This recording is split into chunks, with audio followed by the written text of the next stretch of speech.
pictures. She's not, I mean, it's not an article blog. She's more of pictures, a few words.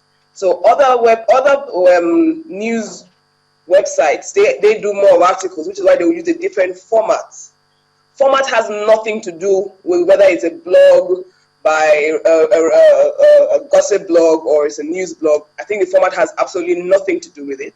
It depends on what you want to convey as your message on the blog. Linda runs a personal blog where she picks sources from information from different sources. So, great. But so it's a personal blog. She could run anything, absolutely anything she wants. When we come to a news media running a blog, they are guided by certain principles of what they put on their website. So certain pictures that you would see on Linda's blog, some traditional media newspapers would never put it on their site.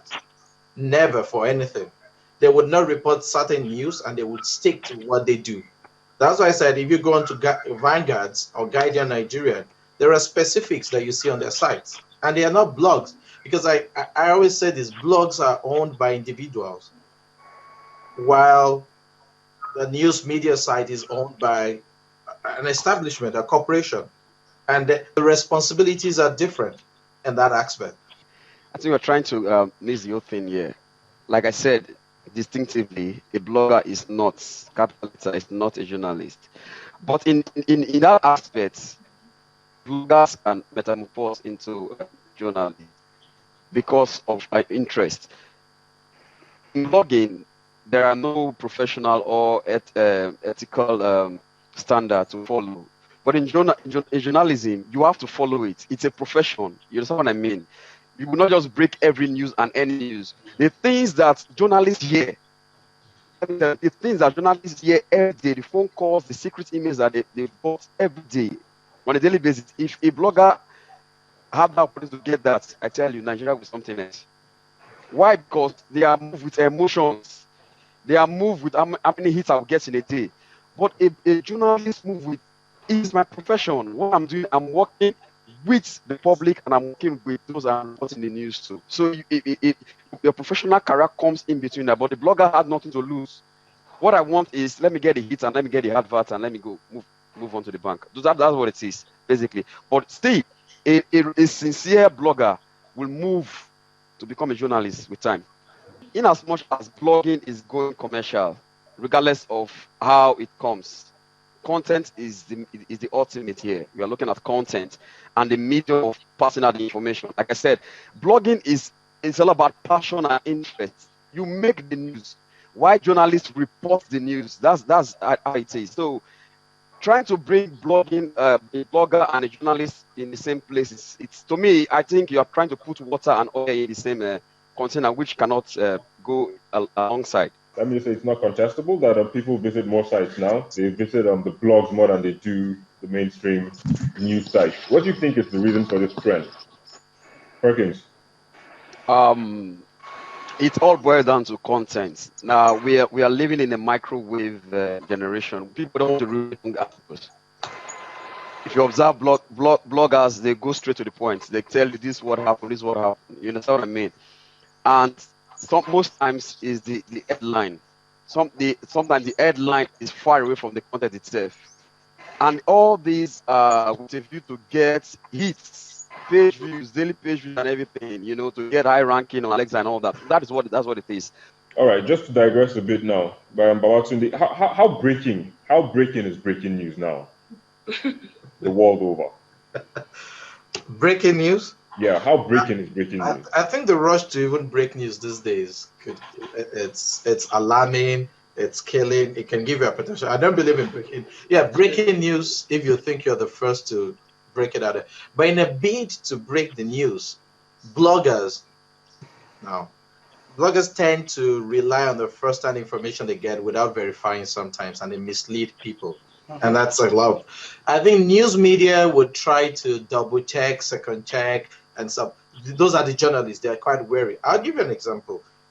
I want to go back to what Perkins said. This week, when the Independent News UK ran the interview, with the gold ink, whatever. Go, let go. Now, if you notice, the common journalists in them, they just reported the interview. The part where it was reported that the Nigerian government had ordered whatever was just in the news. So you had to read it. Now, I'm probably one of the first few people to put it up on Twitter because I read it and it was almost towards the end of the article. So you need to read it and find it. Yeah. When it comes to bloggers, the reverse is the case. They put it up as number one. They put it as the topic, sensation. So when I tweet that news article, people don't go to read it. When I put in that line and say, Nigerian government orders, trust me, people start. And that's what the bloggers are working on.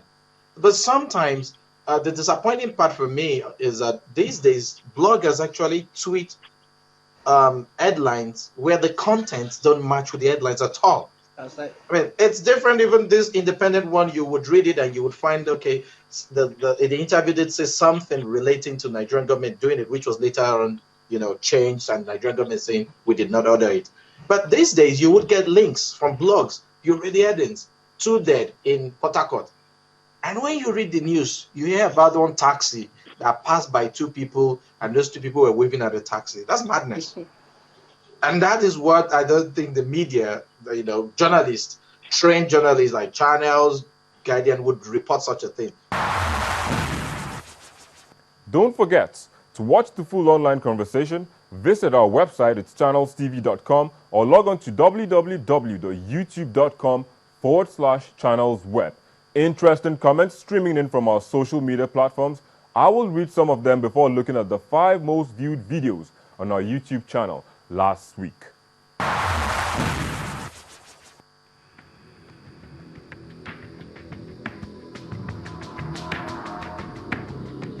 On Facebook, Okenna Michael Waguma says, journalists take side in the name of professionalism, but bloggers give the gist as they get it. It is editable, so from time to time, correction is made. It is left for the end user to determine which blogger has integrity and consistency with right information. Asabe Mukarim says, that is true. They are always in a haste to be the first to report, and they polish everything with their fake stories and exaggerations, negative stories and sentiments.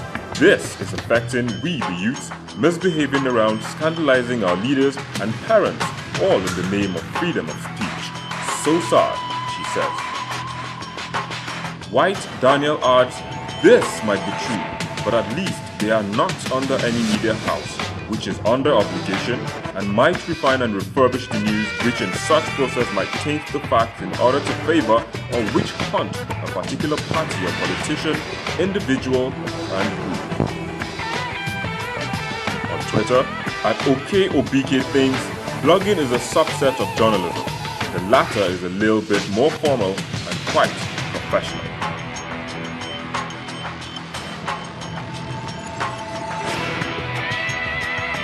David Phillips says, internationally and for the record, social is the new mainstream media.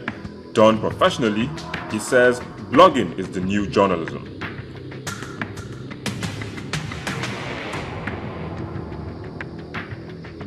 Bay2Bay says, most bloggers wrongly spread news before verifying from every party involved, thereby jumping to conclusion.